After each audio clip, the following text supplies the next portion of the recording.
তুই কেমন নাফরমান বান্দা, তোর এত কষ্ট করে বানাইলাম, একটু নামাজ পড়বি, একটু শুকরিয়া করবি। আমি যে তোর দুনিয়ায় পাঠাইলাম, একটু শুকরিয়া তো আদায় করবি আমার দরবারে।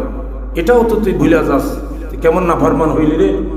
তুই একবার চিন্তা করলি না যে অল্প কয়েকদিন তোরে হায়াত দিলাম, এই হায়াতের পরই তো তুই তো আবার আমার দিকেই ফিরে আসবি, তখন তোর কি দশা হবে? তুই তো আমার রাস্তায়, আমার কাছেই তো আসবি। হাসরের মাঠে কি আমাদের দাঁড়াতে হবে না? এমন কেউ আছে যে আল্লাহর সামনে দাঁড়াবো না? আজকের আলস্য বিষয় হলো হাসরের মাঠে আমাদের কি কি প্রশ্নের সম্মুখীন হব আমরা। আল্লাহ রাব্বুল আলামিন সূরা রহমানের 46 নম্বর আয়াতে বলেন, ওয়ালিমান খাফা মাকামা রাব্বিহি জান্নাতান। যেই ব্যক্তি হাসরের মাঠে আল্লাহর সামনে দাঁড়ানোকে ভয় করে, আল্লাহ তাআলার সামনে দাঁড়ানোকে যেই ব্যক্তি ভয় করে হাসরের মাঠে, আল্লাহ রাব্বুল আলামিন বলেন আমি তাকে 2টা জান্নাত দান করব। যে ব্যক্তি হাসরের মাঠে আমার সামনে দাঁড়ানোকে ভয় করে, দুনিয়াতে বৈশা নেক আমল করবে, ভালো ভালো কাজগুলো করবে, খারাপ কাজ সব বাদ দিবে। আমি যে আল্লাহ আনার পরে দুনিয়া থেকে হায়াত শেষ করার পরে আল্লাহ আমার সামনে দাঁড়াইয়া যে হিসাবটুকু দিবে, এই কথাটুকু যে বান্দা ভয় করবে, তাকে আমি 2টা জান্নাত তার জন্য দান করব। সুবহানাল্লাহ। কিন্তু মানুষ বড়ই নাফরমান, যে আল্লাহ বানাইল সেই আল্লাহর কথা শোনে না।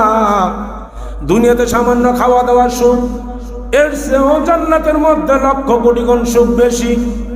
দুনিয়াতে আল্লাহ সুখ শান্তির জন্য নারী দিলেন, স্ত্রী বানাইলেন, এর চেয়েও হাজার হাজার লক্ষ কোটি গুণ শান্তি পাওয়া যাবে জান্নাতে যে স্ত্রী তৈরি করে রাখছেন। হুর যাকে বলে হুর, ভালো কাজ করলে একজন মানুষ 70টা, কমপক্ষে 70টা হুর পাবে। কিন্তু যারা জান্নাতের রমণীগণ থাকবেন, তাদের দিলের মধ্যে কোনো হিংসা দেমাগ থাকবে না। স্বামী যদি আরেকজনের ঘরে যায়, আরেকজন কখনো হিংসা করবে না। কিন্তু দুনিয়াতে যদি একজনের চেয়ে 2টা স্ত্রী হইলেই কাম সারছে, চুল সেরাসিরি বাইজা যায়, ঠিক কিনা? অথচ দুনিয়াতে যে স্ত্রী আল্লাহ তাআলা সুখ শান্তির জন্য বানাইলেন, সুখের জন্য বানাইলেন, এর চেয়েও লক্ষ কোটি গুণ সুখ হবে হাসরের মাঠে জান্নাতে যাওয়ার পরে। আপনাকে যে আল্লাহ তাআলা হুর দান করবেন, ওই হুরের এত সুন্দর চেহারা, দুনিয়াতে যদি একবার উকি মারতো, দুনিয়ার সূর্যের আলোটা ডাউন হয়ে যাইত। এই আল্লাহ তাআলার শুকরগুজার করতে হবে, আল্লাহ তাআলাকে বেশি বেশি স্মরণ করতে হবে। তিরমিজির হাদিস, নবী করিম সাল্লাল্লাহু আলাইহি সাল্লাম বলেন, কিয়ামতের দিন প্রশ্নের উত্তরগুলো বান্দা না দিতে পারবে, সে হাসরের মাঠে ওই ঘাট, ওখান থেকে সামনের দিকে আর পা বাড়াতে পারবে না। তাহলে আমাদের হাসরের মাঠে কিসের প্রশ্ন জবাব দিতে হবে? আল্লাহ রাব্বুল আলামিন বান্দাকে সামনে দাঁড়া কইরা 5টা প্রশ্নের জবাব নেবেন, একটুও ছাড় হবে না। যদি বান্দা তুমি প্রশ্নের জবাব দিতে একটু হেরফের করো, তুমি তোতলানি আছে না দুনিয়াতে, কথা বলতে গেলে তোতলাই না, মানে বাইরে না, ভিতর দিয়া। যারা আবার নাফরমান গুনাহগার, তারা শুধু তোতলাইতে থাকবে, কথা বাইর হবে না ভিতর থেকে। আর যারা আমলদার, নামাজ কালাম পড়বে, তারা আল্লাহ রাব্বুল আলামিন প্রশ্ন করার সাথে সাথে ঠাস ঠাস ঠাস ঠাস করে জবাব দিয়ে দিবে। তখনই সে ওই ঘাট পাড়াই সোজা দৌড় মারবে, পুলসিরাত পাইয়ে এক দৌড়ে জান্নাতে।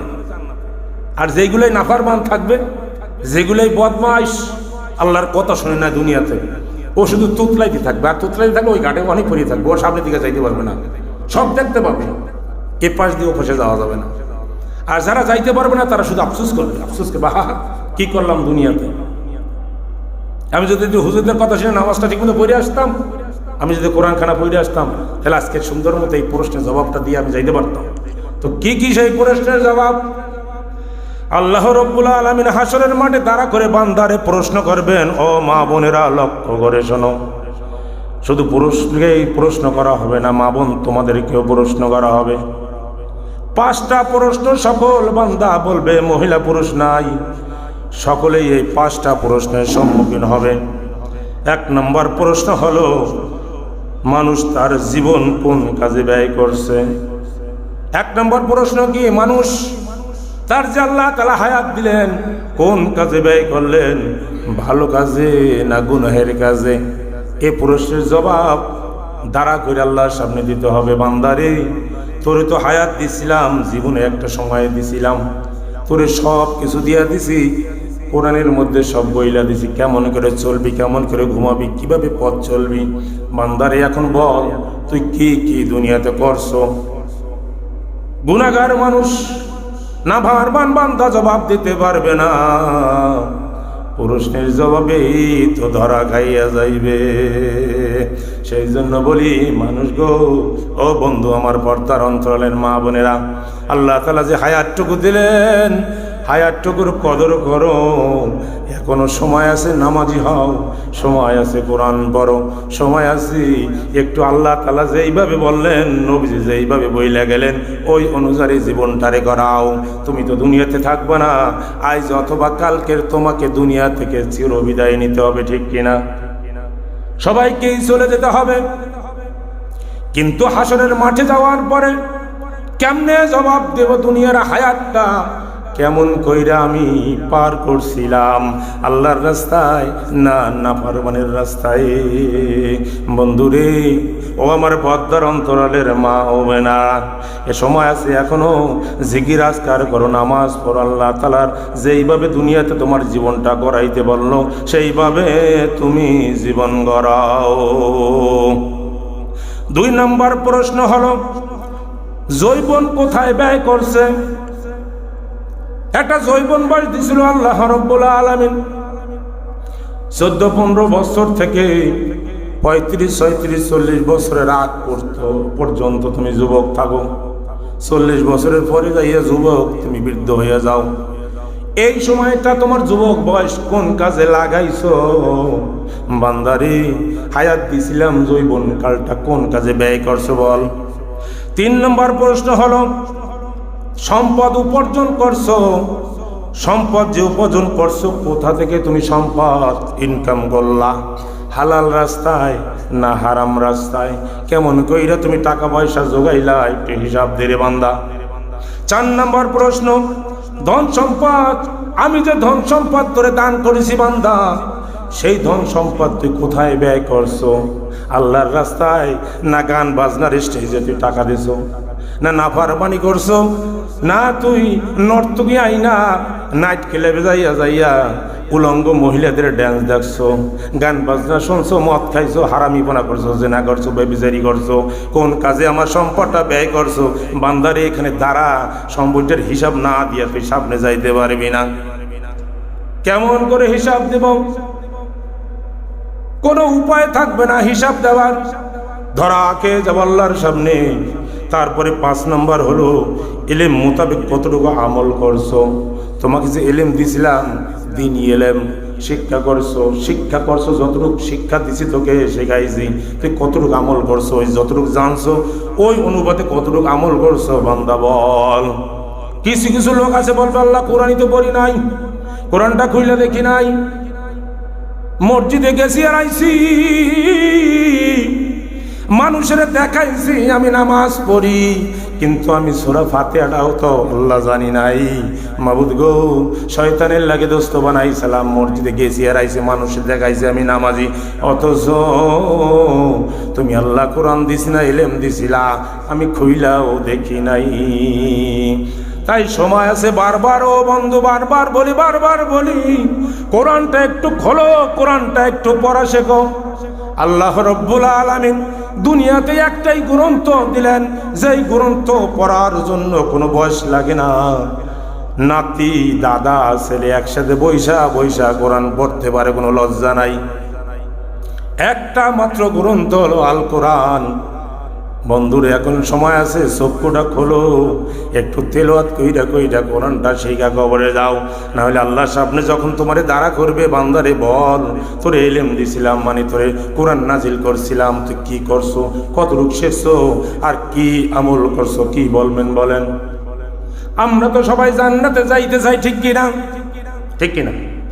সবাই জান্নাতে যাইতে চাই, কিন্তু জান্নাতের কাজগুলা করতে চাই না। বন্ধুরে, কোরআন পড়তে জানো না, কোরআন অনুযায়ী তুমি নামাজ পড়ো না, তুমি উল্টা পাল্টা পড়ো, ভুল পড়ো, তুমি তো জান্নাতে যাওয়ার আশা করো, তোমার এই জান্নাতে যাওয়ার আশা হবে বৃথা। কোরআন পড়তে জানো না, ইলম নাই, তুমি যাইতে চাও জান্নাতে, কেমন করে তুমি আশা করো?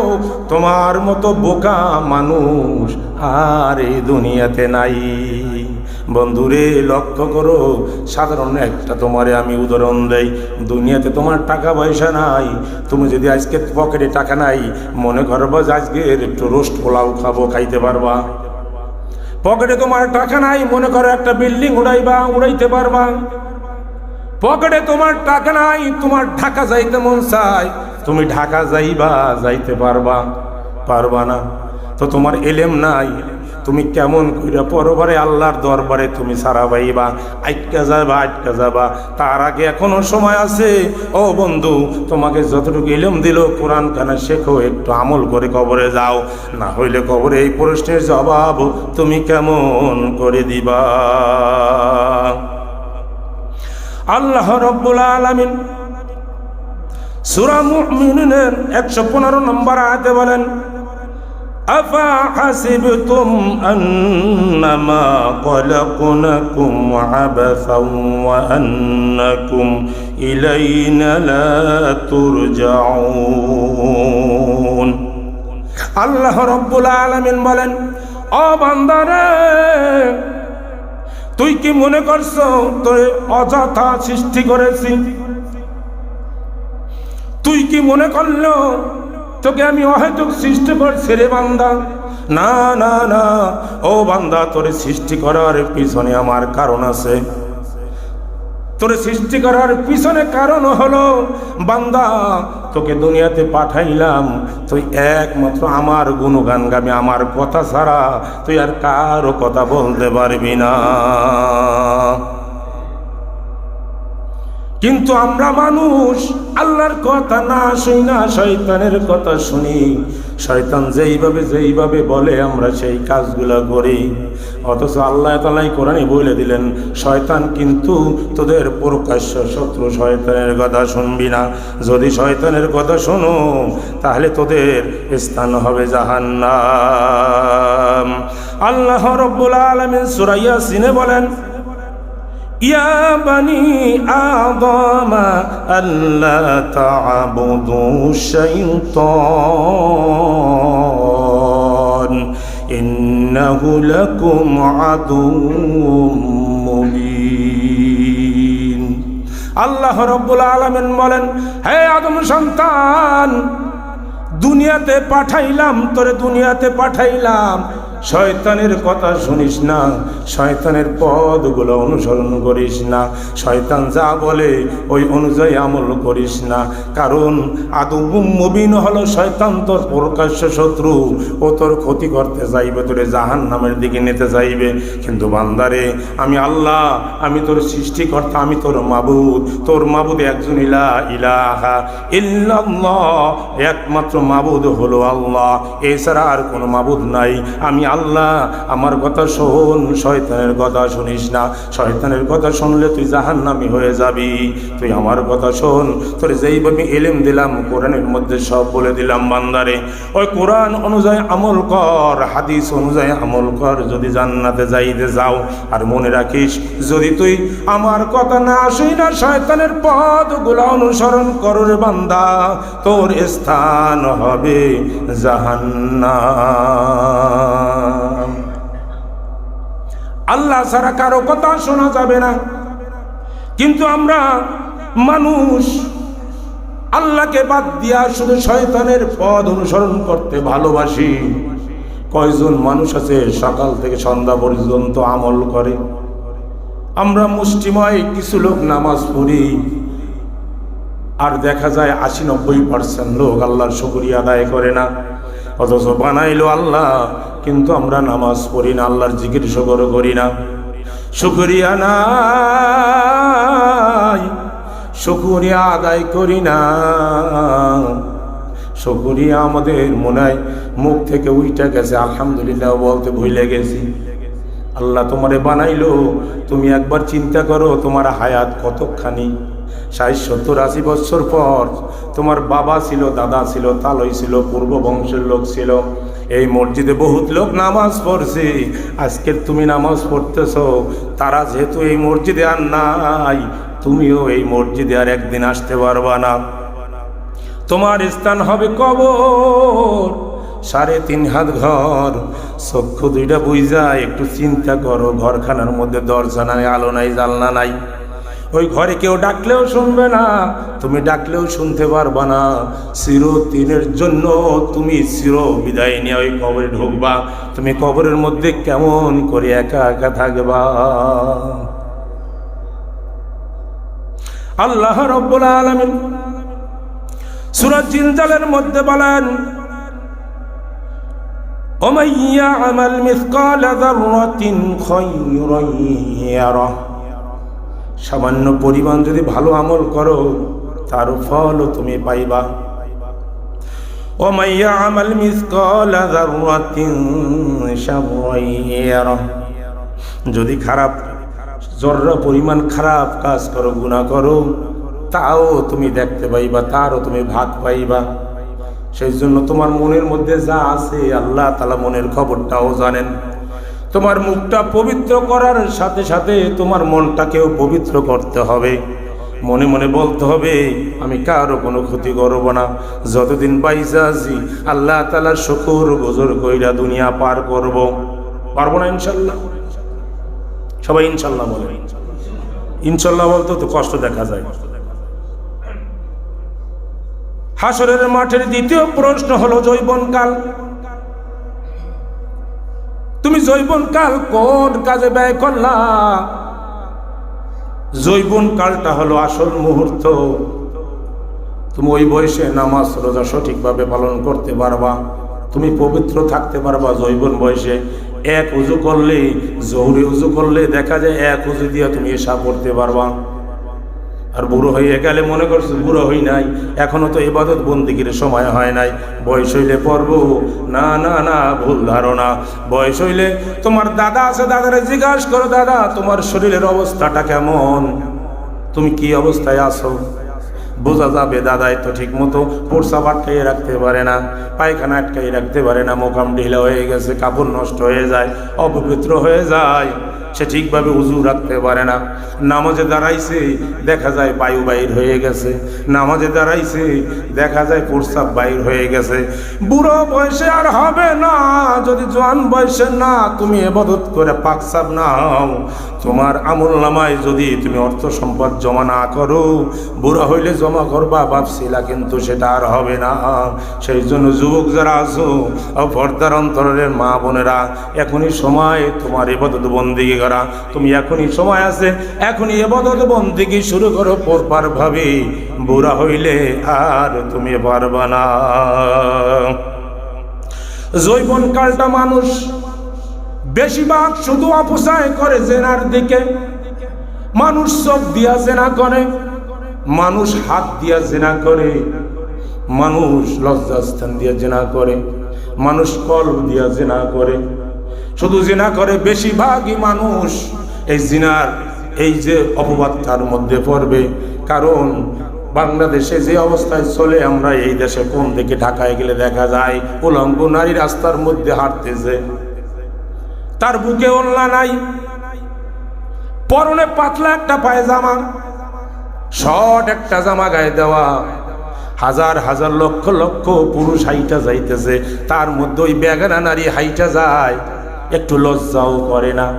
এখন ওই নারীকে যদি কোনো পুরুষ তার দিকে তাকায়, তাকানোর পরে সামান্য শয়তান বলবে, দেখ দেখ কত সুন্দর একটা নারী যাইতেছে, কি সুন্দর, চাইয়া দেখ, কতক্ষণে তাকাইয়ে থাক। শয়তান চায় তোমার ক্ষতি করার জন্য, একটু লোভ লাগাই দিল, দেখ দেখ কত সুন্দর নারী, তুমি তো তাকাইয়ে রইলা। যতক্ষণ তুমি তাকাইয়া রইলা, তোমার জিনার গুনাহ তোমার আমল নামায় লেখা হইল, ঠিক কিনা? যদি বেগানা নারী, বেপর্দা নারী চোখে পড়ে যায়, 1 সেকেন্ড তাকাইতে পারবা। তাকানোর পরেই যখন তোমার চোখে বাজবে, আস্তে করে চোখটারে ডান করে ফেলতে হবে। তুমি আর তাকাইতে পারবে না। যদি 1 সেকেন্ডের মধ্যে তুমি তোমার নফসকে নিয়ন্ত্রণ করতে পারো, তুমি ওই জেনাকারীর আন্ডারে পড়বা না। 1 সেকেন্ডের বেশি যদি তার দিকে তাকাইয়া থাকো, তাহলেই তুমি জেনাকারীর আন্ডারে তোমার নামটা লিপিবদ্ধ হয়ে যাবে। সাবধান মুসলমান, জেনা করতে কারো ঘরে যাওয়া লাগে না, জেনা করতে রাস্তায় যাওয়া লাগে না, জেনা করতে কোনো আবডালে যাওয়া লাগে না। অহরহ জেনা করতেছে মানুষ, পান্তা ভাতের মতো মনে করে। অথচ আল্লাহ রাব্বুল আলামিন পবিত্র কালামে বলেন, ওয়ালা তাকরাবুজ জিনা ইন্নাহু কানা ফাহিশাতাও ওয়া সাআ সাবিলা। তোমরা জিনা ব্যভিচারের ধারে কাছেও যাইও না, নিশ্চয় এটা অশ্লীল কাজ, খুব খারাপ কাজ। আল্লাহ তাআলা নিষেধ করছেন, কিন্তু বান্দা কে শোনে কার কথা? শহরে গেলে দেখা যায় মানুষ কত প্রকার জিনার কাজে লিপ্ত আছে। সাবধান মুসলমান, তোর নফসকে সামলাও, নফসকে সামলাও। মানুষের নফস থাকে কোথায় আমরা কি জানি নাকি? নফস কোথায়? এখানে কল। নফস থাকে নিম্নাঙ্গের নিচের দিকে নফস। ওই নফস তোমাকে খারাপ দিকে নিয়ে যায়। নফস যদি তুমি সামলাইতে না পারো, ওই নফস তোমাকে তাড়াইয়া বেড়ায়, গুনার দিকে নিয়ে যায়। এই নফসকে যদি তুমি কন্ট্রোল করতে পারো, তাহলেই তুমি কামিয়াবি হইবা। আর নফস যদি সামলাইতে না পারো, তাইলেই তুমি গুনাহগার হইবা। আর গুনাহগার হইয়া যদি কবরে যাও, জাহান্নাম ছাড়া কোনো গতি নাই। আল্লাহ রাব্বুল আলামিন যৌবন বয়সের ইবাদত বেশি কবুল করেন। নবী করিম সাল্লাল্লাহু আলাইহি সাল্লাম বলেন, যেই যুবক যৌবন কালে আল্লাহ তাআলার ইবাদত করছে, আল্লাহ তাকে হাসরের মাঠে নিজের ছায়া তলে, রহমতের ছায়া তলে জায়গা করে দিবেন। বলেন সুবহানাল্লাহ। জোয়ান বয়সে যে ইবাদত বন্দেগী করছে, আল্লাহ তাআলা তার নিজের ছায়া, রহমতের ছায়া হাসরের মাঠে ছায়া দিবেন। হাসরের মাঠেই কোনো ছায়া থাকবে? থাকবে? হাসরের মাঠে কোনো ছায়া থাকবে? ছায়া থাকবে কার? একমাত্র কার ছায়া? আল্লাহর রহমতের ছায়া থাকবে। আর কোনো ছায়া হাসরের মাঠে থাকবে না।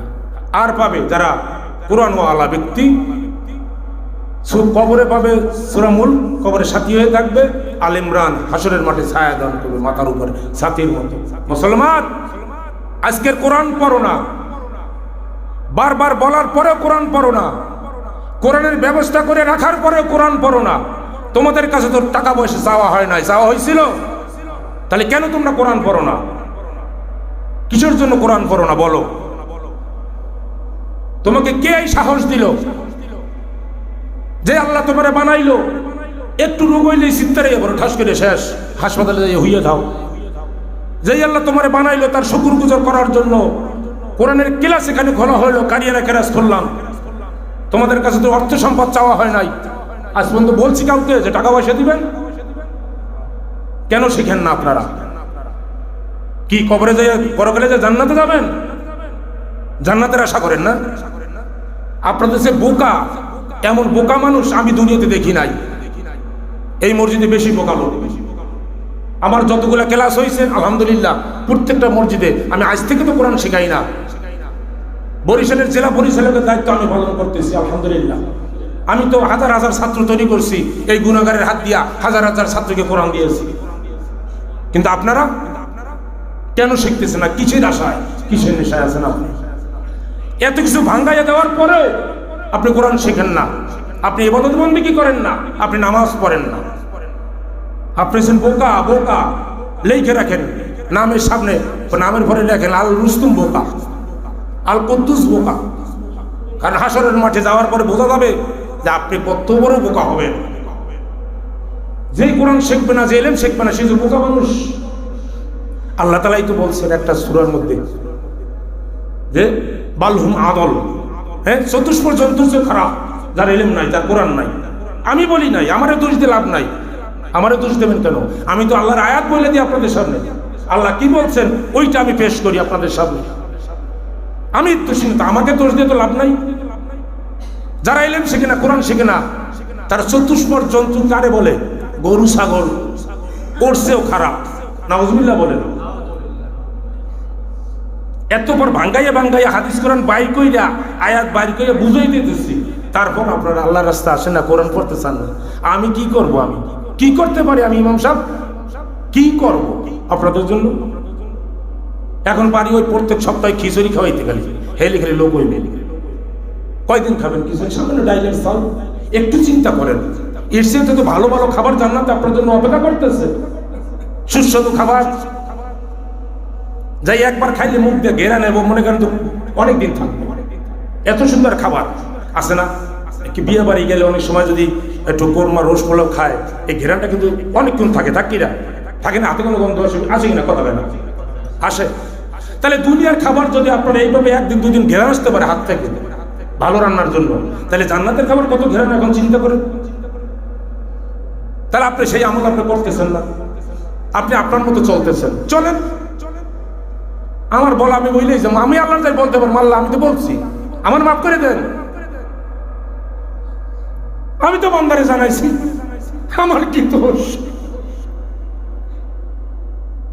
আমার মাফ করেন, আমি তো দোষ করি নাই, আমি তো জানাই দিছি আপনার কোরআনের।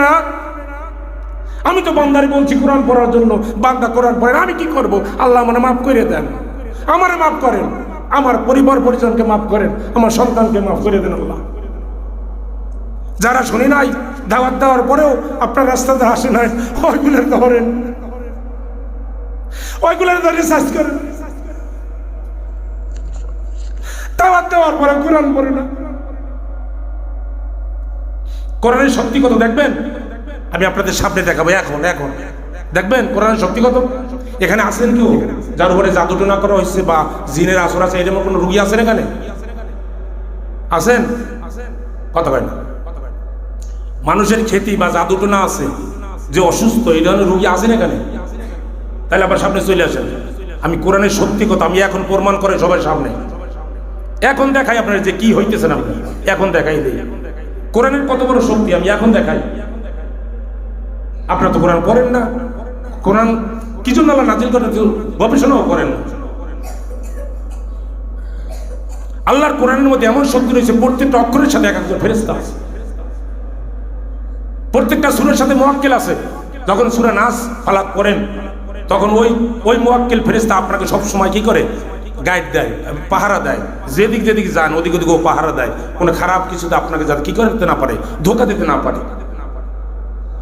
আপনার কি এমনি এমনি সৃষ্টি করা হয়েছে? আল্লাহ রাব্বুল আলামিন বলছেন, ওরে বান্দারে, তোর তো আমি এমনি এমনি সৃষ্টি করি নাই, তোর তো সৃষ্টির পিছনে কারণ আছে। তোকে যখন আমি সৃষ্টি করলাম, তোকে যখন সৃষ্টি করেছি, তো তোর পিছনে তো কারণ আছে, এবং তোকে আমি ওইভাবে সুরক্ষা করিয়ে রাখবো। তুই বড় দামি রে বান্দা, তুই বড় দামি, তোর আমি নিজে হাতে বানাইছি। আমার যেইভাবে মন চাই তোর চেহারাটা আমি সেইভাবে গঠন করছি। তুই বড় দামি রে বান্দা আমার কাছে, তুই আমার কথা শোন, তুই শয়তানের কথা শুনিস না। বান্দারে, ইবাদত বন্দেগী কইরা কবরে আয়, তোকে জান্নাতে পাঠাবো। তোর জন্য জান্নাত রহিয়াছে, যেই দরজা দিয়া তোর মনে চাই ওই দরজা দিয়া জান্নাতে প্রবেশ করবি। কিন্তু আমরা শুনি না। সময় শেষ। 3 নম্বর প্রশ্ন হলো, ধন সম্পদ কোন কাজে ব্যয় করছে?